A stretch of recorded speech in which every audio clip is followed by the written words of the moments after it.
जी हाँ दोस्तों, केवल पांव हाथ लगाने से है ना आप अपने धन को कैसे बढ़ा सकते हैं, आप अपने मन के चैन को कैसे बढ़ा सकते हैं, कैसे आप अपने दुर्भाग्य को भाग्य में बदल सकते हैं, मंदे भाग्य को आप जगाकर मजबूत कर सकते हैं, या फिर आपके भाग्य पर दुर्भाग्य की जो कालिमा, जो धूल, जो मिट्टी जम गई है उसको कैसे हटा सकते हैं।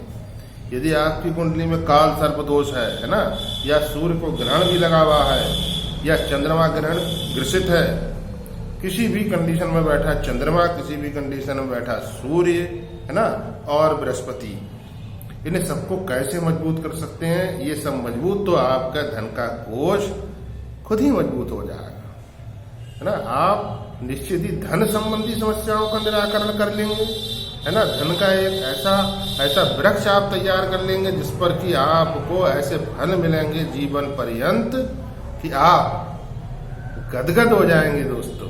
ये बिल्कुल निश्चित बात है और ये होता ही होता है दोस्तों। हजारों हजार साल से हमारे देश में पांव हाथ लगाकर आशीष लेने की परंपरा चल रही है। इसमें की जो विधि है जिससे कि आप अत्यधिक लाभान्वित हों, वो यहाँ पर को हम आज आपको देने जा रहे हैं। शास्त्रोक्त विधि है दोस्तों, है ना। अगर आपके माता पिता हैं घर में तो आप सौभाग्यशाली हैं, और यदि दादा दादी भी मौजूद हैं तो आप परम सौभाग्यशाली व्यक्ति हैं इस पृथ्वी पर। आपको क्या करना है जिससे कि आपकी धन संबंधी समस्याएं समाप्त हों, है ना, आपके मन संबंधी समस्याएं समाप्त हों, और सबसे बड़ी बात, ये क्रिया करने के बाद आप कहीं ना कहीं अप्रत्यक्ष रूप से अपने पितरों को भी प्रसन्न करते हैं, संपत्तिशाली भी आप बनते हैं। कुंडली के बहुत सारे दोष जो चंद्रमा, सूर्य और बृहस्पति से जुड़े हैं उनका भी निराकरण इस उपाय से होता है ना। शनि की पीड़ा का भी निराकरण इस उपाय से होता है, क्योंकि शनिदेव ऐसे जातकों से बहुत प्रसन्न रहते हैं जो बड़े बूढ़ों का, विशेषकर माता पिता, दादा दादी और वृद्ध जनों का सम्मान करते हैं, उनका ध्यान रखते हैं। अब बात करते हैं दोस्तों उपाय की। आपको शुक्ल पक्ष का कोई भी सोमवार ले लेना है। उस दिन चौथ, नौमी, चौदस तिथि व्याप्त नहीं होना चाहिए, अर्थात छिद्रा तिथि ना हो, ऐसा कोई सोमवार आप शुक्ल पक्ष का ले लीजिए।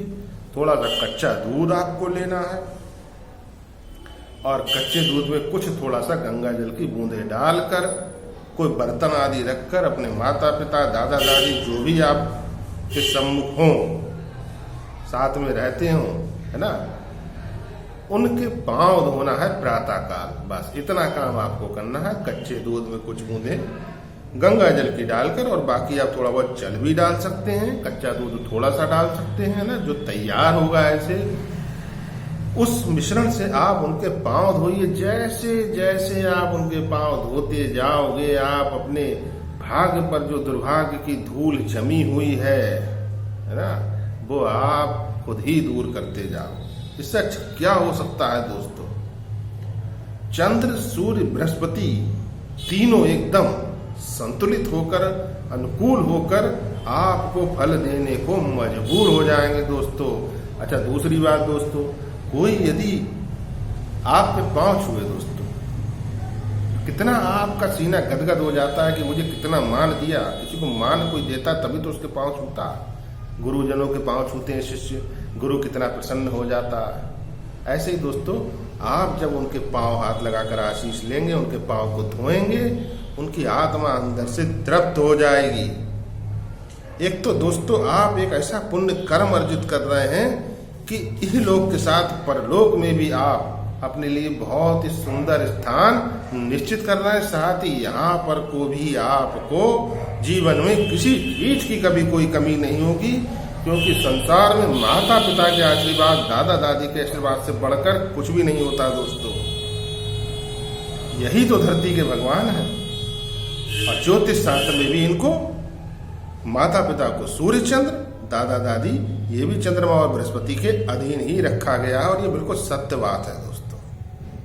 उनकी संपत्ति भी आप ही पाते हो, और जब उनका आशीष आप पालोगे हो सकता है संपत्ति कभी समाप्त हो जाए, लेकिन उनका आशीष कभी भी समाप्त नहीं होता, अक्षुण रहता है।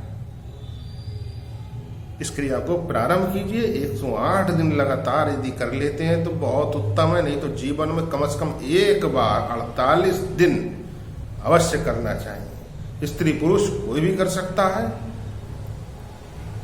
मैं आचार्य आशीष शास्त्री आपकी सेवा में अनवरत तत्पर। दोस्तों, वीडियो को लाइक अवश्य करके जाइए। आपका एक लाइक हमारे लिए अमूल्य योगदान रखता है। लाइक करते रहिए दोस्तों। चैनल पर पहली बार हो सब्सक्राइब करना ना भूलें। वीडियो को अधिक से अधिक शेयर करें ताकि अन्य लोगों के जीवन में भी कल्याण हो और सबको परमात्मा खुशियां दे।